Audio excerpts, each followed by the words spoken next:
Hey guys, welcome back to episode 4 of respiration. In this video, we're going to look at gaseous exchange. Gaseous exchange, also referred to as external respiration, is the exchange of oxygen and carbon dioxide gases that occur at the alveoli. And this exchange usually occurs because there are differences in the concentration of the gases as well as pressure gradients between the lungs and the atmosphere.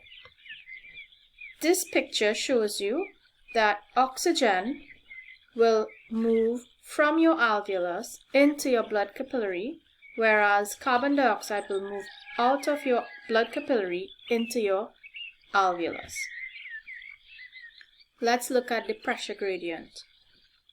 Particles move from an area of higher pressure to lower pressure.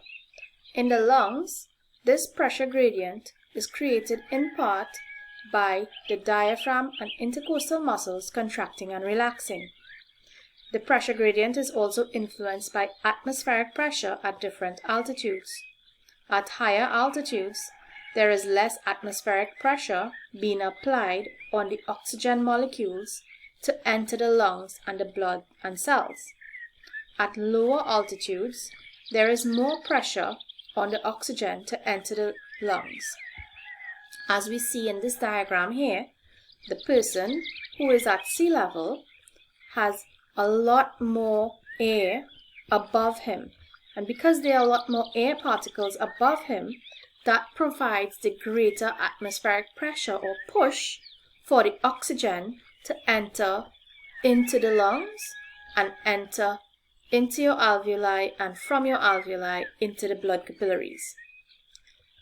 The higher you go on land, there is less air above the person. And because there is less air pressure. And hence the push that is experienced is weaker. The concentration gradient.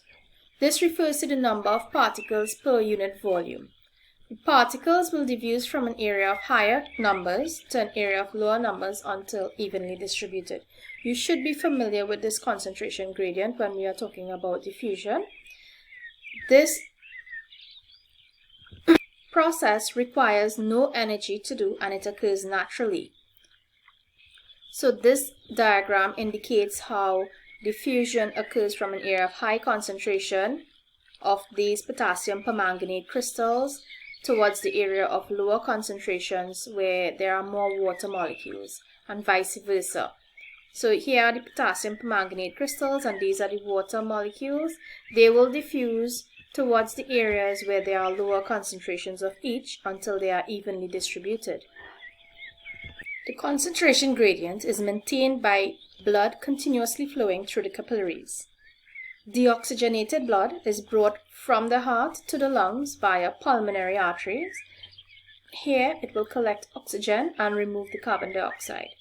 The oxygenated blood then returns via pulmonary veins to the heart, and the heart will then pump this blood to the body cells.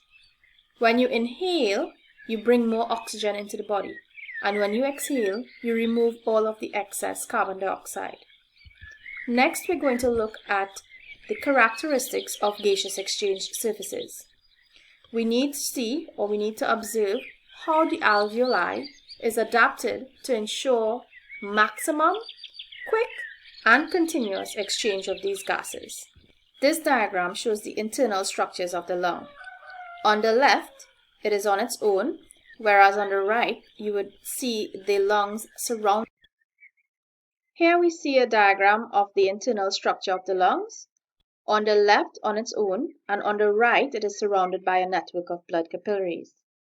There are a large number of alveoli, and if laid side by side, the surface area of all of these alveoli can cover the area of a lawn tennis court. The larger the surface area, more gaseous exchange can occur. You would also observe in this right lung, the dense capillary network is closely intertwined amongst the alveoli, so that distance across which gases move is minimum. Let's take a closer look at the alveolus and gaseous exchange between the blood and the alveoli, you would notice that the ends of the bronchiole end in several alveoli. The small pulmonary artery brings deoxygenated blood to the alveoli, and the small pulmonary vein carries oxygenated blood away from the alveoli. The alveoli is made up of several air sacs called alveolus, each of which has a close contact with the capillary network. When you're looking at each alveolus and capillary, you would notice that the oxygen and carbon dioxide only has to diffuse across two cell membranes, that of the alveolus to get out of the alveolus and the blood capillary cells to get into the blood capillary, and vice versa for the carbon dioxide. The shorter the distance that the gases have to diffuse across means it is more efficient. The walls of the alveoli and the blood capillary are only 1 cell thick. This is very thin. Therefore, the gases can diffuse across these surfaces very quickly. Also, the walls are lined with a moisture layer, which increases the speed at which the gases can diffuse. The moisture not only lines the inner walls of the alveoli, but they also do with the bronchioles as well. This serves to reduce surface tension and prevents the sides of the alveolus from sticking to each other. Now remember, the trachea was kept open because of the presence of the cartilaginous C-shaped rings. Inside of the lungs, there are no cartilage. How does the bronchiole and the alveoli remain open? This fluid is what causes the structures to remain open and not stick to each other when exhaling all of the air. So in this diagram, again of the alveolus and the blood capillaries, we are able to see that oxygen comes in and diffuses across these cells, which are the type 1 nematocytes. They are thin flat cells and allow gaseous exchange between the alveolus and the capillaries. The second type of cell, called the nematocytes, these are the ones that secrete surfactants and prevent the collapse of the alveolus and prevent them from sticking to each other. Also notice that the way in which blood is flowing. When it enters the blood capillary, it has a lot of carbon dioxide, which exits the capillary and enters into the alveoli. And as the blood flows around the alveoli, it takes up more and more oxygen and returns to the heart with oxygenated blood. Side note, these two types of cells in the lungs are called pneumocytes. Do you know of any disease that is associated with the lungs and sounds similar? Pneumonia. This is why. Pneumonia is a disease that affects these cells. So let's review very quickly the conditions that are required for gaseous exchange. The walls are very thin, only 1 cell thick, so that the gases can pass across them very quickly. They are also moist. The gases need to dissolve and pass into the blood and cytoplasm of cells in a liquid form, not a gaseous form. You would also have the concentration gradient being maintained so that the gases will move from their areas of higher concentration to lower concentration.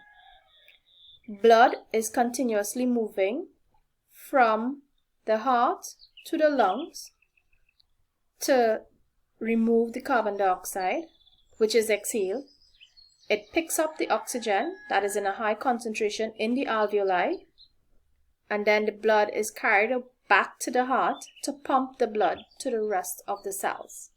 Because of this movement of the blood, there is always a lower concentration of oxygen in the blood and a higher concentration of carbon dioxide in the blood.